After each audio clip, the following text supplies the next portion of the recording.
Welcome, everybody, to this week's Irish Food Trade Connect Conversations. I'm delighted to have Owen Drayne from Draynes Farm in Lisburn with me today to chat about all things dairy farming and dairy production. Owen, it's lovely to have you with me today. Thanks for having us on, Margaret. Great to be here. And nice to meet you a couple of weeks ago at Balmoral. So Lovely. I was absolutely, and you know what? It was lovely. We were just sitting beside each other having a bit of breakfast, and it was actually, we had a chat, and I said, "Do you want to come on?" And I'm yeah, delighted you're here. So yeah. thanks very much for joining me. Well, whenever Um, whenever I heard everyone else at the table seemed to know you, I thought this lady must be well connected. I'll have to take her up on this offer. So Well, anyway, I try to support a lot of food producers in the trade and try yeah, and get those connections together. So, like that's the aim of this platform. So, no, it's fantastic, and we always love to hear the producer stories. good. So, Owen, tell me a little bit about yourself first, and then about Drains Farm and how long it's in operation. So I suppose, yeah, obviously, name's Owen. It's the third generation of the business. Business started in 1932. It was my grandfather and his two brothers started a cattle farm just up the road, and then they began to sell to the local community on the back of the horse and cart. Then, yeah, fast forward sort of 90 odd years, and my father had been looking after the business for 30, 40 years, really. Um, I once I left school had been was a milkman here, sort of grew up here, in the bottling plant, helping out on the farm. And then once I was old enough to really drive a lorry, I left school and I drove a milk lorry here, delivering to Newry and Banbridge was my route. So I done that for a number of years, and then left Ireland, left here about when I was 23. Went away for 7 years. Met my wife down in New Zealand. Lived there in Australia. Lived in Australia for a couple of years, and then we moved. We ended up settling in Denmark. She's from Denmark, so we ended up moving there, and we were there for about 4 years, and then really my dad was sort of getting into his 70s. He, you know, uh, been doing this a long time, and he said that I want to come back and sort of give it a go. So probably looking back a little bit naive. Didn't I knew the business, but I never really worked at the higher levels of the business, if you get me, or the management side of things. So looking back, I didn't really know what I was walking into. But yeah, I've been back 4 years this summer, and we're going well. It's going well. So you see, so you're born and bred into it. Really, you're born and bred into it. No different to myself, dairy farmer. Only we didn't have the bottling. No, we had the tank. We had Yeah, the tank, and the milk was collected from the tank, and like that. I suppose when you grow up in it, I know from growing up in it, I didn't really realise what my late father was doing. I yeah. didn't realise that he was self-employed. I just didn't, and I don't know whether it was like that. I just didn't take any notice, or what it was what I knew. So I'm sure you're the same. Like you grew up in it, and then you went away, and like when you went away, did you think I'll be back? At the start, I was only meant to be away for 1 year, and then it was the first really I'd lived away from home. And you think, oh, I'll be back in a year, and then you meet somebody, and next thing you give Australia a go, and the 1 year went to seven very quick. But I suppose it didn't really, after a number of years, I didn't really see myself coming back. I thought I sort of was happy being away, living in a different country, then learning a new language and stuff, and I didn't really see it. It was only as my father was getting older, I sort of knew it was always in the back of my mind. I've four sisters, and I'm the only boy, so you kind of were was always thinking about it. The opportunity was there, but in fairness, my father and I never, there was never any pressure from him or my mother, which I always appreciated. Um, Let me make the decision. But I thought just I suppose the heritage sometimes would weigh on you, but if I wasn't to take it on, who would, sort of thing. But you just thought it'd be a real shame not to give it a go, because it is a great. I've worked in a lot of companies over around the world, and I can compare this to where I worked, and I knew my father. One thing him and is so passionate about is the staff, and a lot of the staff here have been here 20, 30 years. So whenever I was living away from home, thinking about the people working here, it was one of the things that pulled me back because I really, they're just really great people, and the business wouldn't be here 93 years if it wasn't for the staff. Like with people here 20, 30, 40 years. And it was a big pull to come back. So, What you said there, you know, coming from a farm of three girls, no brother. oh I've no yeah. brother, right? Yeah. And like my father, God rest him, was the oldest boy, and he he felt he had no choice. I remember one time he telling me he wanted to go to the UK and he wasn't allowed to go because he had to take over the farm, and then he had three girls and no one took it over. Yeah. So it's just, I mean, and you know what? That's a lovely thing you said about your parents, that they didn't put the pressure on you to come home. You went and you saw, and you met your future wife, and so it's funny how you always had that pull Yeah. back, and like I think, and from what we've spoken about, you're very passionate about the people working in your business. So you're obviously a decent local employer as well. So a lot of the staff are probably local people, are they? Yeah, a lot of the staff are local. Nearly all of them would come in from a few miles. And they're just, I don't know, like whenever I was literally a few years old, I've just known them from that time, and some of them have been here since before I was born. And I suppose like in the last number of decades, other companies getting bigger, and uh, there's a lot more. The bigger companies seem to be getting a lot bigger, and I'm sure there's times my father thought, oh, I could not pack this in, but you'd almost think.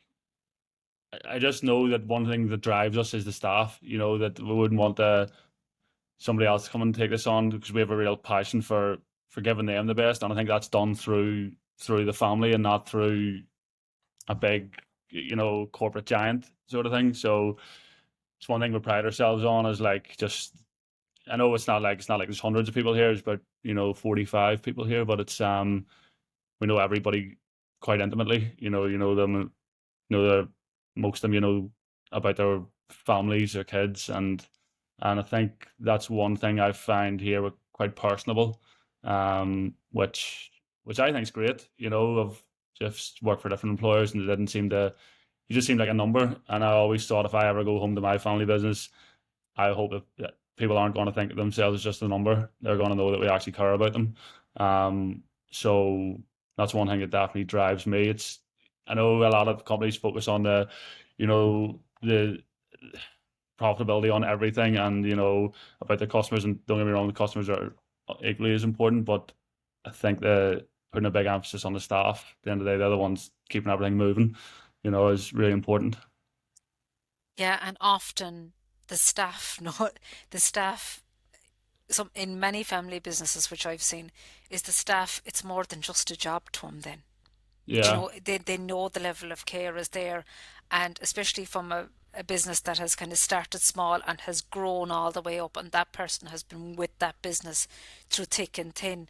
It's more than just a job, yeah, but then it's a kind of as you grow, it's kind of a hard enough balance. But I suppose there's a trust there that you know that yeah, you do well for the business and the business treats you well, then so on, and being a family business, you understand then the challenges that are that happen when you have a family as well. yeah, It's not like sometimes you get things coming to your door that you don't know that you really is it part of your remit, but actually when you're running a family business, it is because you are about family as well, which in the big corporates they don't have as much. yeah, I know that myself. Yeah, yeah. That's right. it's so since you came home then 4 years Mhm. ago, what have been the biggest challenges that you've had to, like, so you come back and you're running the business. What are the biggest challenges you've faced? I suppose just one of the biggest challenges was really getting everybody on board. I can't blame people because I suppose whenever I came back, the 7 years I was away, I wasn't doing any management roles. I was either driving lorries or working concrete. so I wasn't involved in any managerial level. And coming in, I think there was a lot of doubt as to whether I was capable of the role. And I suppose the first thing I had to do was really consolidate the position we were in. We had a bit of a new team. We had an accountant that came in around the same time I came in, which was a big change to the business. And a couple other new employees are at a high in the management team, and I was really about consolidating that. Um, and then really just working on bringing everybody on board, because I can fully understand somebody coming in, or somebody that's been here maybe 20 years saying, God, what's this guy know? Or, he might be your man's son, but sure, what does he know? I'd probably be thinking the same thing myself if I was that person. So it was really about getting people on board. And that was challenging because obviously just through custom practice of many years my father on the place, there was a certain way of doing things. And then I was coming in and um, had some what I would have considered fresh ideas, to try and, you know, modernize things a wee bit, change things up. Um, and then there was just some kickback, which was like, oh, that won't work. This is, that won't work, or we need to keep the way we're doing things. And again, fully appreciate that because these people had many more years experience than me. But I suppose the changing point was whenever we started to make some of these changes and we could see the positive effect that we're having. Um, then once people can see that the change is actually working, and people sometimes like a change, oh, change is bad, but the old adage or whatever it is, change or die. I felt we had to change, we had to move forward, we had to modernize and keep up with our competitors, and we've done that really well now. But I suppose in those early stages, it was about making some changes. Luckily, or a lot of them worked. People can see, God, that was a good change, or this has made my life easier, or my job better, or the customers are happier. And then when people can start seeing the positive effect of these changes, that start buying into it, and it makes the next change slightly easier. So it was just really about getting on board, as for anybody like football, like Jurgen Klopp says, turning doubters to believers. Exactly. That's it. you Yeah, know, toting doubters to believers. yeah, And like it's a hard, like you're coming in because there's a succession plan there. You're, you know, you're in line to take over from your dad. And did your dad allow you? And I know this might be a bad question, but I see it quite a lot. Is that like the person that has been running it or has been at the helm of it is like they're nearly going, God, I don't know about that idea now or whatever. Or was it? It probably was a balance, I would imagine. I it would was imagine. like it wasn't all plain sailing. Because he has the lifetime's experience, and that I always took that in consideration. But he's been fantastic. The experience he's had, and the knowledge, and just the way he communicates, and he never say, "Nah, never going to work," but maybe look at it from a different angle. You know, he's been great. So just, yeah, you can't buy that experience. I think it's a great point, though, not saying, and it's like I find it even with my own kids, you can't tell them no, you can't do that. Yeah, You yeah, think, do you think that's the right thing to do? yeah. That's I right. push and it's kind of the stakeholder engagement, even within a family itself, that nearly has to happen, Yeah, and I know, like, oh, years ago, I remember, God, if my mother said, ask your father, and then he'd say outright no, like you get a no from him, but you could kind of have a chat around the mother, but it's yeah, just the dynamics even in your own family, like, aside from having a business in it, it's, when there's a business in it, it's a different situation because you all have to sit, together at Christmas or at yeah, Easter. So they're not going anywhere, that sort yeah. of way. That's it. So it's different. But it seems that, you know, your humble approach, like as what you said there, which I thought was really humble approach, is you weren't away for years in management positions, but you came home to run a business, and Yeah, you acknowledge that, and you kind of you brought them along the journey with what you just fresh ideas that you saw, and they must have kind of admired you for that, actually, I'd say. yeah. I think like I said earlier, the team here has been great in that they're here for so long, and I think one thing that was good is they did give me the support, the management team, because literally like commercial managers here 25 years, the credit control manager here around 25 years. You know, the sort of other people in management in the team, production manager, who's my cousin John, great guy. He's been here, 15 years. So people in these sort of key positions, they all give me their support, because if they hadn't of it, would have made it 10 times more challenging. But I suppose one thing growing up here, just talking about my father, is like, I grew up doing milk runs with him when I was a kid, and just the way he spoke about the people in the local community just always sticks to me. So, like whenever you'd be delivering milk, and you'd always almost be in a rush, and you might have got talking to like a pensioner or something, and he'd always say, take the time to speak to them, give them a couple of minutes of your day, because you might be the only person to see all day. And all those wee things, and just about how, obviously growing up here, it would have been early 90s.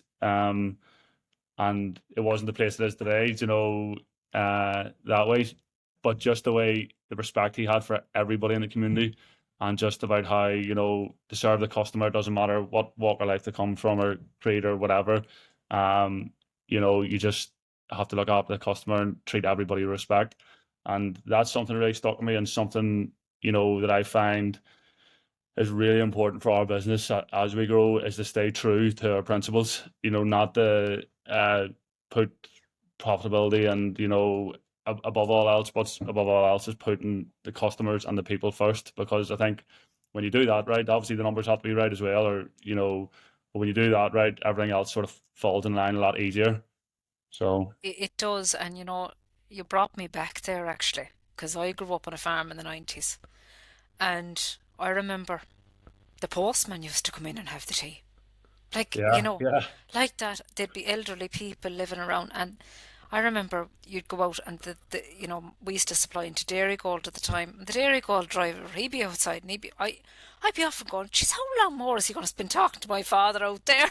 yeah, But like that was just, I mean, are we too much in a rush today? Do you know what, and I feel that's inside, you know, like when I go down back home to Cork, and behind a lorry, I'm like a devil trying to get out beyond it. But that's too much of city life.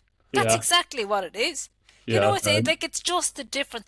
And it was so right in saying that you might be the only person that person speaks to today. And yeah, in rural parts of the country, that's still very much the case, you know? yeah. And everyone is your customer. Everyone is your customer, because that person is picking up your milk or your ice cream That's any day right. of the week. Yeah. So, where are you selling to at the moment? Like, who are the actual customers? So we've quite a wide range of customers in the milk and ice cream, actually. So the milk we would be selling to, a lot of retail, sort of independent shops, corner shops. We do a couple of the health contracts up here, so we deliver to a lot of the hospitals. Then we deliver to some of the multiples, some coffee shop chains. Um, I suppose the milk is known within the coffee industry for being the best milk, the froth, and the cappuccinos. You would have seen it on the menu recently at the Balmoral Yeah, breakfast. But we're really proud of that. There's some coffee shops in Belfast, the sort of third wave coffee stores, and in other parts of the province, and they will only use our milk because, say, froth's the best cappuccinos and lattes and stuff. But so yeah, we do a lot of food service, a lot of the hotels all over the province. Yeah, cafes, and then we make milk, cream, and ice cream, and then but we also sell a lot of other dairy products. It started about 25 years ago. We were only doing local uh, milk rounds, and then we started doing Belfast, and then some of the chefs in Belfast were saying, "Oh, could you not bring me some cheese? Could you not bring me some butter?"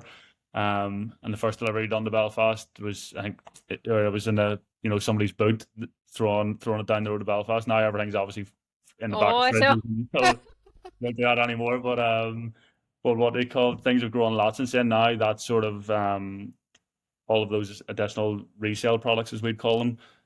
We really like to think of ourselves as the full dairy complement, so cheese, butter, eggs, and then more recently, we went into milk alternatives because all these coffee shops all nowadays all use oat milks and coconut milk or whatever. And we want to continue to expand the range. We think there's just real scope for that, just to have a bigger product portfolio. And then I suppose that was the bread and butter for 80 odd years. And then 10 years ago, we had the opportunity to buy some ice cream equipment from a ice cream producer that was shutting down. And my cousin John, he said he'd take it on. So we started off making vanilla and honeycomb ice cream. He was in a small room in the factory, making it by hand. And since then, in 10 years, now this is our 10th anniversary this year. Now we have 16 ice cream flavors and four sorbets. A number of years ago, we moved into retail packs. So we have a like a 1 liter family tub, and then we have a 125 ml sort of grab and go size. And so it's really like a premium ice cream. You know, a lot of the big hotels would use it, boutique hotels as well. And then we do like scoop cabinets, serve over ice cream. And then we've been doing the retail packs for a number of years, and they go into the retail stores. Um, and then this last year or two, we're trying to become just like the dairy side of the business. We're trying to become more of a one stop shop. So we've started doing like ice cream sauces and like a whippy mix and all the toppings. So they don't have to go to us for their ice cream and then go to another supplier to get the other bits and bobs. You want us them to be able to get everything off us. So the cross-sell opportunity is very much a case in your business. So basically the customers are asking you, you're taking that opportunity where you can to cross-sell. So you are a one-stop shop Yeah. from a dairy perspective. And the ice cream, um, so that's 10 years in the making. So was that was that a strategic decision, or was it just a case of we have an opportunity to make ice cream here? And because ice cream is quite a like it's quite a strong one. There's a strong market for it. And like the weather we've had to date here, Yeah. well, hopefully we'll get it back next week. Who knows? Yeah, But yeah, that's right. like and it's a good market to be in. It is. At the time, 10 years ago, I wasn't here in the country, but I know at the time it was just a good opportunity. This equipment came from a another supplier that is no longer in operation, and we had a working relationship with them. They used to make cheese as well, and we bought cheese off them. So I think they came to us, thought, "Oh, would you just want to give this a go?" And I think at the time, the team thought it was a good opportunity to diversify. You know, milk is, like I said, it's the backbone, and it's great because it's a product that is sort of all year round, whereas ice cream is seasonal. But it was really just a good opportunity for the business to diversify. And I suppose that we've been doing that for 10 years now, but we have been considering in this last couple of years about further value add products that we could create, because it's great buying in resale products, and it's quite simple, buying something and selling it on, but there is good value in taking a raw product and treating it and you know I was going to say caring for it, but that's not the right word. But I suppose whenever I think of the milk, I think about how the how we work with it,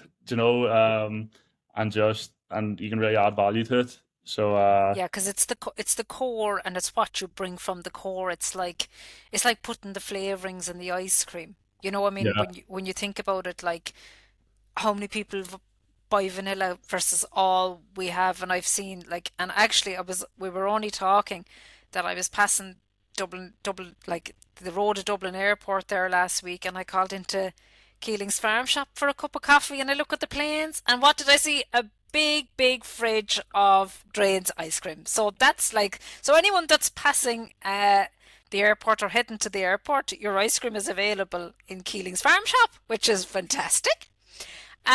So like, what's the growth plan for the business? Because there's quite a lot, there's quite a lot of operators or larger operators in the space. And how do you feel you can be competitive against those larger operators? so I suppose more value add products. If we can, the more products we can put through our plant as well, the more efficient the whole operation is. So would be looking at, increasing the product range, both in through what we're producing in-house and also what we can, buy and sell on. Um, and then, yeah, how do we compete against those larger companies? I suppose one way we compete is, we can make decisions quickly here. One thing we find with a lot of the bigger companies is there might be a little bit more red tape when they're trying to make decisions, whereas, our sales staff, for example, don't have to go back to like their manager to say, oh, can I do this or can I do that? We trust them and give them the tools to make those decisions. Um, and I suppose how we compete is the quality of the product. The like I say, the milk is and our cream is is used in some of the best coffee shops and hotels around the province. And similar with the ice cream, we'd heard in the past number, in the past number of years, other companies what they're doing is like, shrinkflation they call it, and almost changing recipes to as ingredients have got more expensive and as labor and everything else got more expensive, people are maybe changing up recipes, making them a little bit cheaper to produce, just to keep their margins the same. Whereas we haven't changed any of our recipes and have no plans to, because I think you're on a downward slope there when you start, making it a worse product. So we keep the quality of the product as good as it's always been and let the product speak for itself. It can be difficult sometimes because you still want to be competitive in a way that you don't, if you're too upmarket, too fine ingredients, there's only a very small percentage of the market can cater for that. So we want a product that's quality, but also like, affordable as well in a way. But yeah, keeping that quality high, I suppose. It is, and it's been a tricky old time with ingredients. Yeah. And when you're trying to go further on your value added, because that's actually where you kind of grow your market if you add value, and that's what probably the market is looking for. But it can be tricky enough, and I know from working basically for the likes of Kerry and that you change a recipe and then there's all sorts of different things come into play and it doesn't happen overnight then. And the one thing that I suppose, because in a family business there's no in a larger business, there's always kind of everyone has their own set of KPIs or their own goals that they know. So the procurement people need to save money. That's what Mhm. purchasers need to do. They need to save money, and then salespeople need to sell, and then NPD people need to create creative people, and they need to create. Yeah. So all of these different hats can be hard to manage. Where I suppose in your type of a business, it's just all the one. It's just Yeah. like, and as you say, those quick decisions are how you can react very quickly to your customers, especially a lot of them in the hospitality industry, where it's like that. Like they need something and they need it now. Yeah. Which is quite can be quite a challenging area to be working in. You know. It is. I suppose one sort of significant change we made to the business was previously it was that similar thing where you had managers wearing two or three different hats. We had this, someone doing commercials but also doing a bit of social media, and you had people doing production but NPD, and it was or just different areas of the business. But sometimes whenever you have everybody responsible for everything, then nobody's really responsible for anything in particular, if that makes sense. Yeah. And one thing we did was put in a clear structure so everybody had really clear roles and responsibilities. And it meant that we had to invest in more people because people were sometimes doing two jobs, um, you know, and crossing paths. Then we had to invest in people, which has been a significant change because at the time people think, God, that's a big overhead to bring in another person. But I suppose since we've done that, whenever you have one person clearly as lead responsible for that area, well then the decisions are being made quicker and they're not having to run by other people in the team that are also doing it, and it also gives that clear responsibility. That's your responsibility, and you need to lead that. So and then when you give the people that trust and that that space, I tend to see that the flourish, they excel because you don't have to worry about somebody else crossing paths with in a way. Obviously, you still have that what's the word, come together, and you still get advice off other people in the team. Um, but it's been a good change to the structure to have individual roles and responsibilities. It's a very, very valid point you've made, and I see it in a lot of businesses that that they were a small size and now they're growing, and that division of responsibility, because you often get someone in your business that says they can't do without me. I know how to do this, and I know how to do that, Yeah, and I know how to do this, and if I'm out sick, that business is going to fit. That business won't work if I'm not there, yeah, yeah, and then there's an imbalance of power.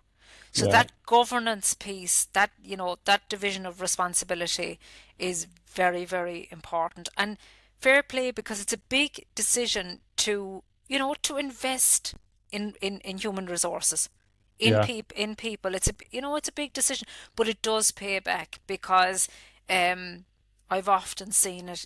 People think they're oracles in business because they've been there from day one, and they know every inch of the system and Yeah, anything, and could, they could get up on a forklift, and they could get into a van, and yeah, yeah. sure, all of a sudden then they're selling, they're talking to the customer, and Jeez. and then they're doing a bit of social media, and they'll do a bit of accounts, and yeah, but they're, what do they say, master of all, and Jack of something all of, trades, oh master of yeah, none. yeah, yeah, yeah, Yeah, and so I've known, so I suppose having that, specific skill, and that's a very strategic measure to yeah, put in. So yeah, that shows probably that there's an area for huge growth in yeah. your business. So where, Owen, are you looking for business next? I suppose we've entered the ROI market about a year and a half ago, and it's been good. Sort of had bigger plans than what we've came across so far, but I suppose, one thing we maybe didn't anticipate is that we were an unknown brand in the south. You think you're going to sort of walk in and take things over, and it just hasn't quite turned out that way yet, I suppose. But or no, I don't want to get too ahead of ourselves. But like, I think we've made a good start in the first year and a half. I would think it's just a huge market that's quite untapped on our behalf, and we feel like that's the biggest area for growth. We do have a really good name here in the north, and we're in we're in every county in the north. And we do a little bit sort of Donegal, Monaghan, Cavan. But we think, yeah, that Dublin area, that sort of corridor between Dublin and Lisburn, there's huge potential there, and we'd like to tap into that further. We really think the retail ice cream, we've been having some discussions with some of the multiples, and we feel that that's a really good area we could tap into. We really think the product's a great product at at a good price point for the consumer and also for the buyers. Um, so that's something we want to continue to develop. Brilliant. And if we want to find your products, where do we find them, or how can we how if if I'm a retailer listening, or a B2B, that someone that might be interested in taking one of your products as a component of their own, where would they Yeah. be able to contact you? Just at the sales inbox, sales at Okay. drainesfarm.co.uk, or you go on our website and there's a contact form there. Lovely. We'll put the details of that at the bottom of the podcast here. Thanks very Owen, much. it's been an absolute pleasure talking to you, and such a journey, and continued success to you on your cross-border journey and the growth of your business. And Thanks thank you for very much. joining me. Thanks very much, Margaret. Thanks for having us.